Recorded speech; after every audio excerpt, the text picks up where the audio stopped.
درود بر شما. من مهسا شماهادی هستم. حدود 1 سال و نیم هست که در شرکت هلم آگه واقع در هامبورگ مشغول به کار هستم. من در تیم استراتژی و پایداری شرکت فعالیت دارم. کار در هلم به دلیل سرمایه‌گذاری فراوان روی پروژه‌های سبز و تعهد قوی این شرکت برای کاهش اثرات خودش روی محیط زیست خاص و ارزشمند است. برای من هلم خلاق، پویا، حمایتگر.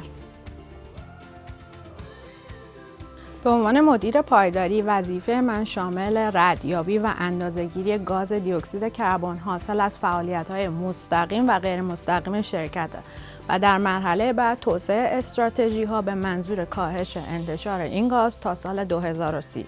همچنین ما تمام تامین کنندگان شرکت رو از نظر زیست محیطی، اجتماعی و اقتصادی ارزیابی می‌کنیم تا اطمینان حاصل کنیم تمام فعالیت‌های ما در زنجیره تامین با معیارهای پایداری مطابقت دارد.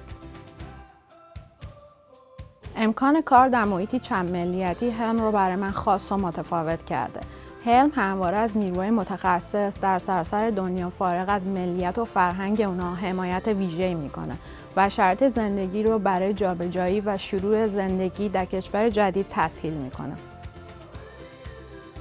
از چالش‌های شغل من میتونیم به نوپا بودن پروژه اشاره کنیم. قوانین پایداری اغلب جدید و در حال شکل‌گیری هستند و آگاهی عمومی در زمینه ساستینبیلیتی هنوز پایین است.